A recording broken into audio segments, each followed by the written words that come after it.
watching the award-winning GHS-TV, a nationally recognized student television station.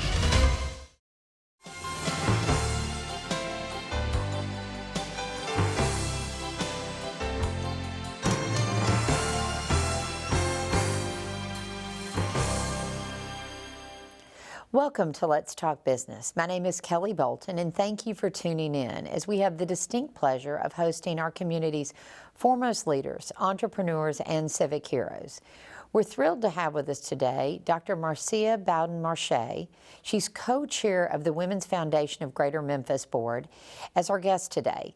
For the nearly 25 years, the Memphis Women's Foundation for Greater Memphis has been an organization at the heart of helping women break the cycle of poverty through philanthropy, leadership, and collaboration by aligning people, resources, and coordinating community-based services. They are changing lives.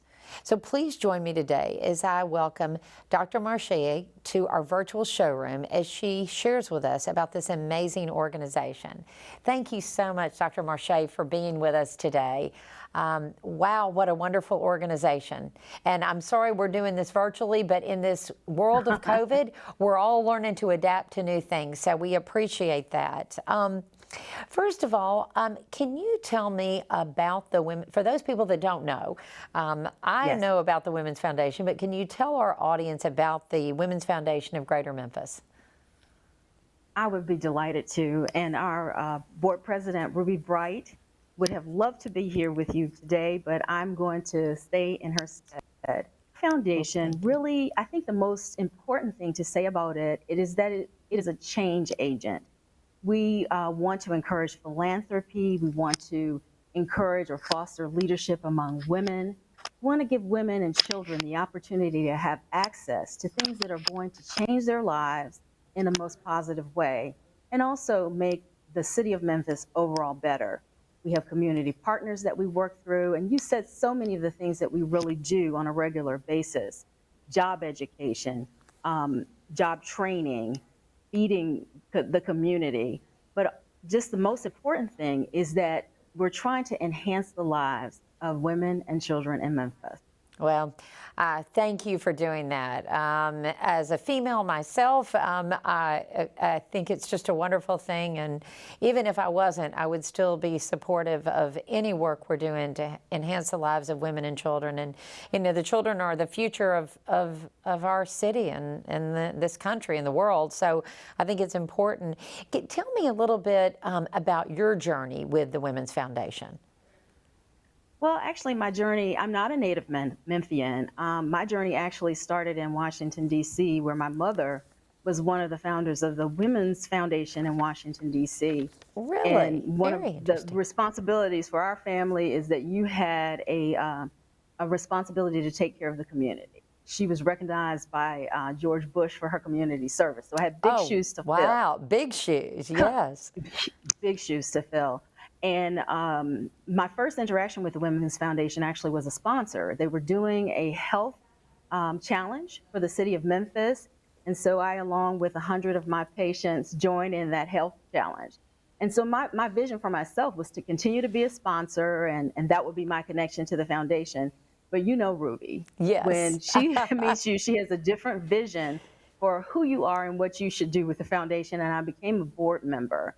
I have had the opportunity to work with grants, education. One of my favorite things in that particular area was our work with foundations across the city, across the state, and dealing with legislation for human trafficking. And so every time you go into a public building, you see that 1-800 number. That's the work of our foundation and other foundations across the state. Thank you for sharing like that. I really have made my journey very interesting and worthwhile. I've had an opportunity to work with our national partners, the Kellogg Foundation, Changing Communities of Color, the National Women's Funding Network. And so we have encouraged philanthropy not only in Memphis, but across the country. Well, I'll tell you, when you start talking about human trafficking, it's just, I can't even, it just, there's no words. And anybody, any organization, anyone that is trying to do something to stop that just most horrific thing is just, it's so appreciated. And I think we sometimes, as we all live in our sheltered worlds, and if it hasn't impacted our lives, it's kind of like it's happening to them. It's happening someplace else. But you know, I have, unfortunately, it has not impacted me directly, but I have been made aware of how much more serious it is in our own community than we even recognize. So I think awareness of that is very important. And I know you have something called the Young Women's Initiative. Tell me a little bit about that. I'm really proud about that. That's an organization that's part of our foundation, and it was developed directly in response to what girls told us they needed for themselves. And so it is a leadership bundle of activities. They get to interact with government. They get to act with educational facilities.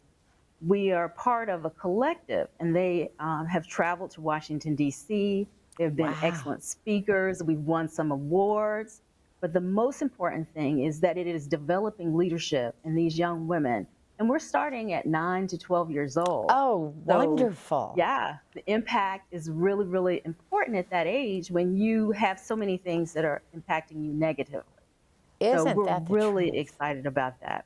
Well, how, if I know of a young girl that I think would be a perfect candidate for this, how would someone get involved, or have their child or grandchild or niece, or how would they get involved in the Young Women's Initiative, as both as an adult to try to support that initiative and to bring forward children that we think would be good? Well, on our website is an area for volunteers, and you can also leave us information. If you're interested, we'd be delighted to see you and talk to you a little bit more about it. We have a cohort every year. Once that cohort is filled, we'll go to the next year. But if you have any interest, we're always willing to hear and listen to the community and accept your volunteerism and support. That is wonderful. Well, tell me about different ways that you can get involved and support Women's Foundation. Because I will tell you, I was at Power of the Purse, and I know it wasn't just women. So we can't think that only women can be involved, because there were men there too. So, yeah, we had a lot of nice things. So not only purses, trips, and all that kind of thing. Yes. And all of that money goes to support our programming. One of the things that we do, I think, really well is have some strong community partners. And so not only can you work directly with our foundation, we can connect you to our community partners that are doing specific things that you're interested in. If you're interested in financial education, if you're interested in job training, if you're interested in even public speaking for your children, we have community partners that do all of those things. If you want to work directly with the foundation, we always have some things that we could use some support with. One of our major programs is our annual tribute luncheon, and making phone calls, helping us set up, following donors. There's just limitless things that we can have you do, and we need you do. That's the most important thing, is that we need volunteers from our community. Well, that's great. We're going to pause and take a short commercial break, so please stick around.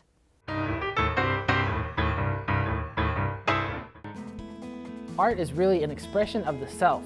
If you look at a piece of art, you can see the artist within it. All just really depends on what I feel like doing at the time. I generally have different ideas every day. I really get excited when my students come up to me with unique ideas that I've not heard of. You can't let everybody tell you who you are or what your art is or how to be what you want to be. I really let the students go according to how they're progressing, and I try to give them as much as they're able to handle. Well, I like drawing a lot, and I like painting, and I like being able to improve my skill and show people my art. I try to get them to think creatively. I think that's one of the few things that we as teachers really need to try to push with our students. I can't sing. I can't act either, but I can do art.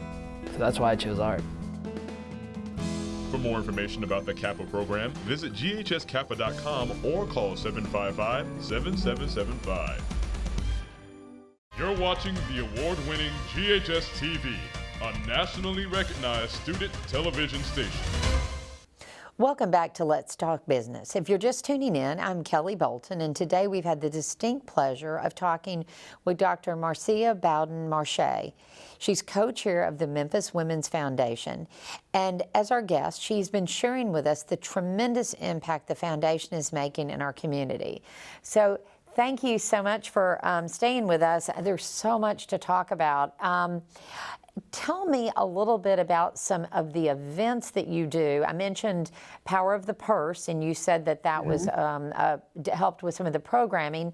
And I said it was nice because it wasn't just women. There were men at the event too, which so it doesn't, just because women is in the name doesn't mean it's just isolated to women. Tell me about events that y'all have where people can get involved. Well, one of our, I think I talked a little bit about our annual tribute luncheon. Yes. Which brings international or national speakers. We had a wonderful speaker from Canada one year, and that just gives you exposure to some of the programming we do. We also have a Legends program, and that program honors women who have done extraordinary things for our community. They have an art piece that is specifically designed for them, along with a written piece. And this is an event that we have once a year, but anyone can nominate a legend in our community. And we're really looking to honor everyone who has done things and changed our city for the better. This year, we will be having a legislative meeting. It will be April the 14th, and that will give women, and I'm sure if some men want to join, it's absolutely fine, but they're leaders from across the country, across our city, and talking about different issues that affect women. Of course, we're going to talk a little bit about the pandemic. Of course, we're going to talk about finance, and of course, philanthropy. So there's going to be a little something for everyone, and that's April the 14th. And that's an annual event. We started it last year to deal with the ravages of the pandemic, where we couldn't meet in public. And people really, really embraced it and enjoyed it and felt that they learned a lot from it. Those are the major activities that we have directly related to the foundation, but we have numbers of programs that we do in the community. We talked a little bit about the pandemic. One of the things that we did to address the issues there, we have case management for our community that we work very closely with. And so we did webinars explaining to them what COVID was, what you need to do about it, how to protect your family. And then recognizing that a large part of the population that we serve are frontline workers, security, receptionists, folks that are really close to the community and have the first exposure. So we did food drives. You'll see pictures of it still probably on our website. The good thing about that is that the board members were the major contributors to that. We challenge each other. That's one of the wonderful things. We support each other as women on the board, but we also challenge each other. So someone will say, I got 10 baskets. Well, I'm going to up that. I got 20. Because it's really important to us that we buy into what we're doing and participate fully. Well, I think that's wonderful. And, one thing you mentioned about you did webinars and that sort of thing during the pandemic to support women.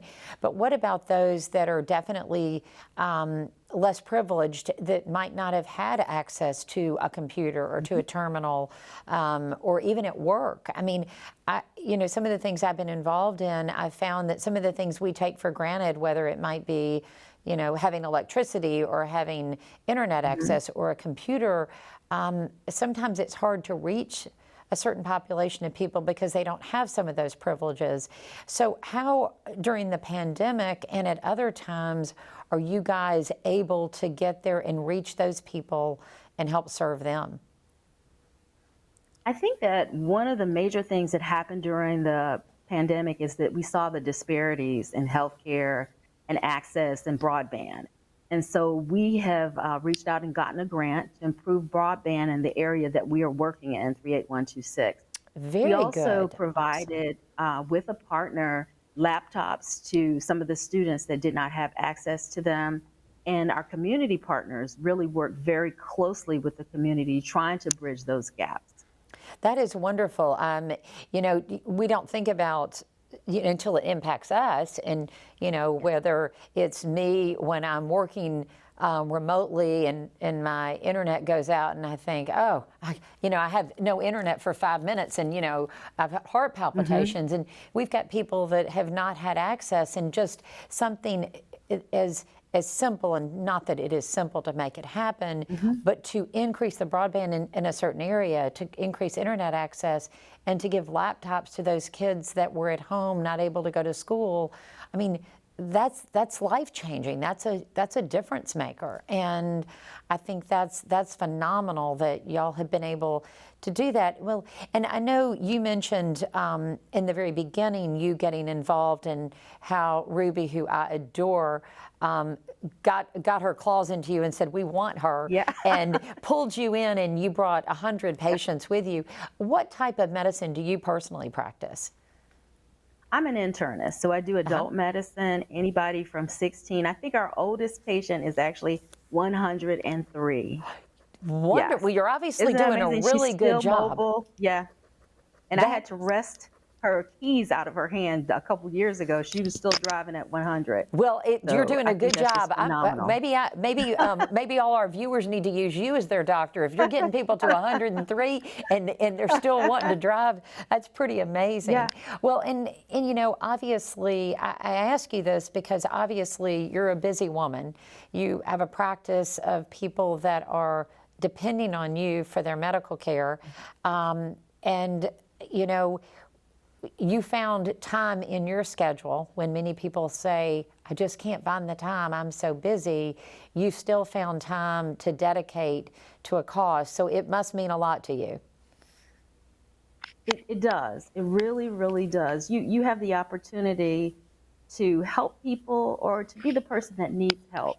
And when you recognize that balance, you understand what you really need to do in the community. Yes, I think that's wonderful. There's a saying that my mother used to say, and she still does to this day, to whom much is given, much is also expected. And when you open your eyes and look around and realize how blessed you are, you do have your heartstrings pulled that maybe you do need to serve in other ways. So I thank you for that. It appears we're going to cut for another short commercial break, so please don't go away as we learn more about this incredible group.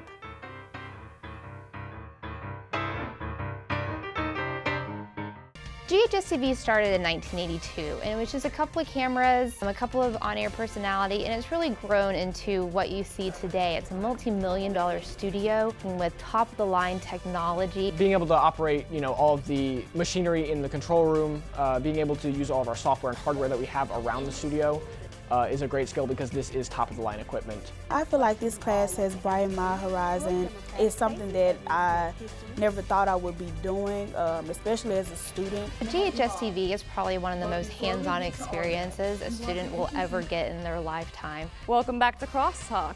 Nothing really has just the vibe that we have here. Especially after you finish, you get a real rush of, wow, I just did that. By the time a student graduates from Germantown High School, they will know pretty much every position there is, from producing to directing to on-air work. You learn time management, you learn organization, you learn how to work with people, how to better communicate with people. We put a lot on them, and they have to be able to have the responsibility and the knowledge to get everything that we ask them. I had very little experience, so in the past 3 years, the skills that I've learned have absolutely exponentially grown. The class has actually helped me figure out that I want to go to college for journalism. When a student graduates, they are the best possible version of themselves that they can be. Thanks for tuning in. We'll see you tomorrow. For more information about the Kappa program, visit ghskappa.com or call 755-7775. You're watching the award-winning GHS-TV, a nationally recognized student television station. Welcome back to Let's Talk Business. So glad you could join us today. We've had the pleasure of speaking with Dr. Marcia Bowden Marche, who's co-chair of the Women's Foundation of Greater Memphis. So welcome back.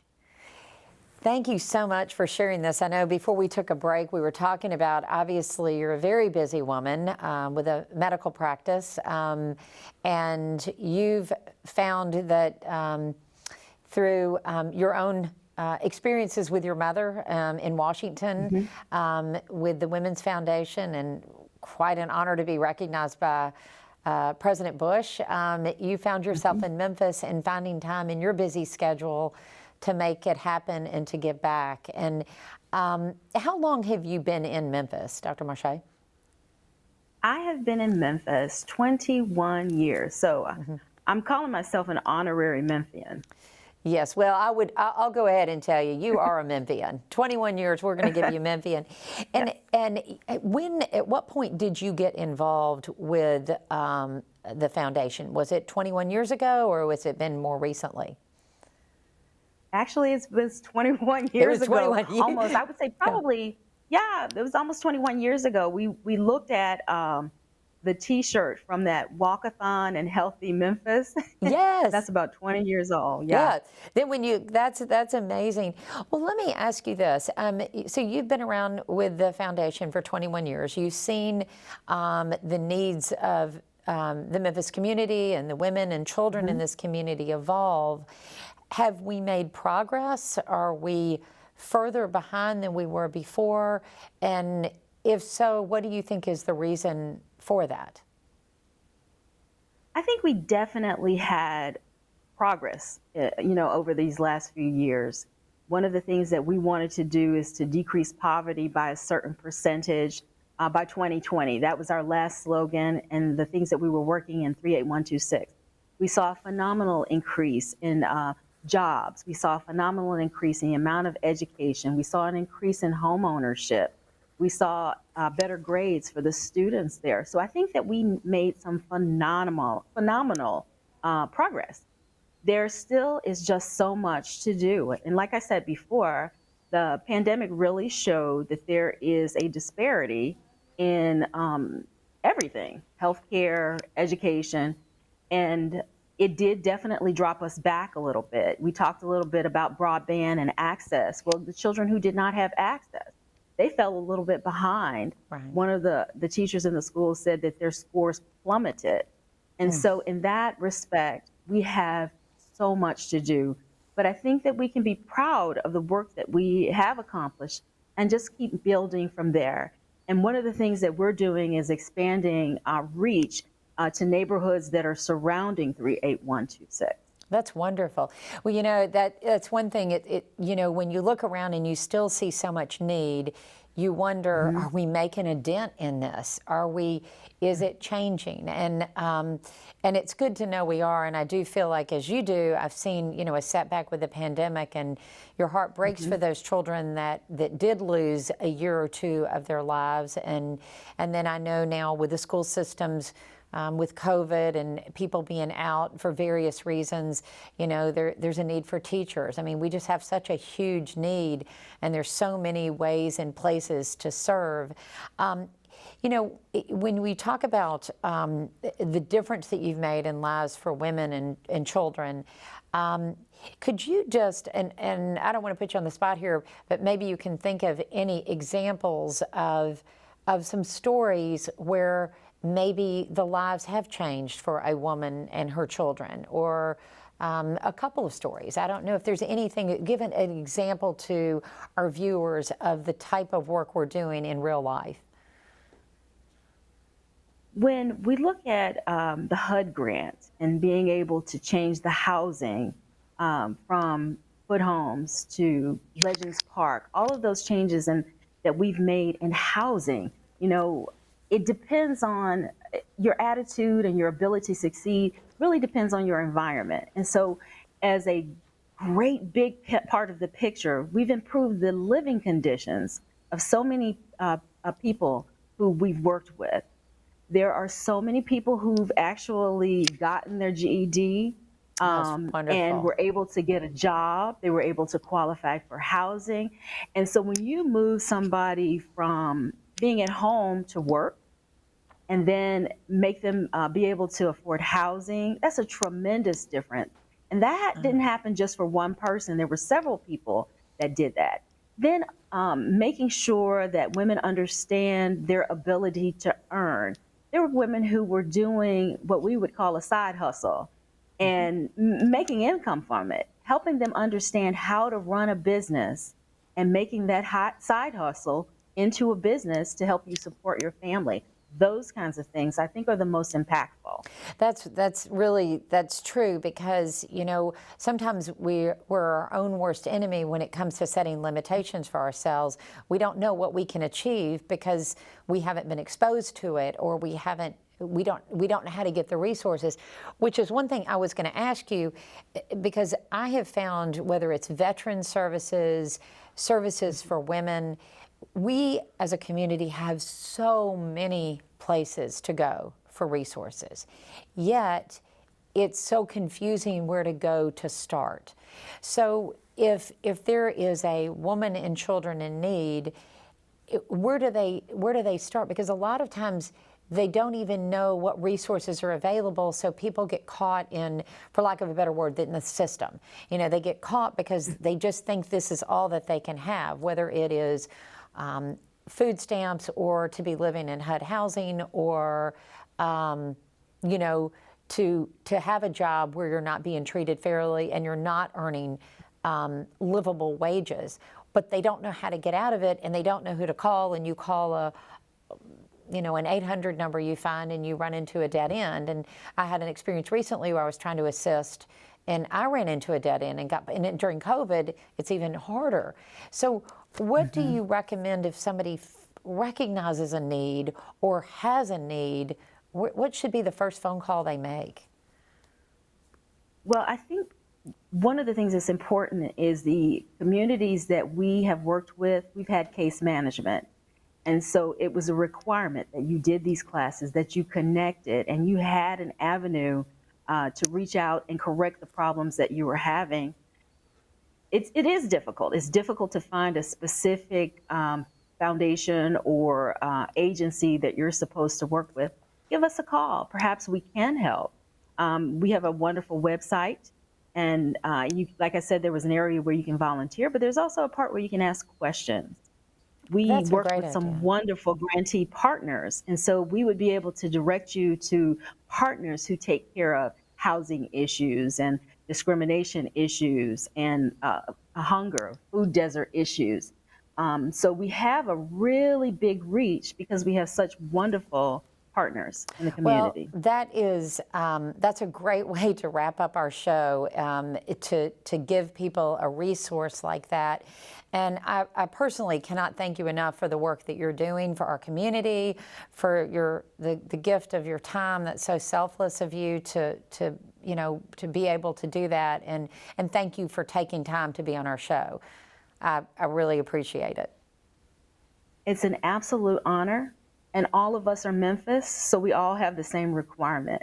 Yeah. And we really would love to have you come out and join us for our tribute luncheon. Tomorrow we're actually doing a school supply drive. So at Booker T. Washington, at La Rose Elementary, and at Cummings Optional School. That is awesome. Thank you very much. Once again, I'd like to thank Dr. Marcia Bowden Marche for being with us today, and we want to thank you for tuning in. Please reach out to the Women's Foundation to learn more and find out how you can make a difference. To get more information on our show, please check us out on the web at GHS-TV.org, where we're streaming live 24 hours a day. You can also check us out on Facebook, Twitter, and Instagram. I hope you've enjoyed our discussion, and I hope you will join us again next month on Let's Talk Business.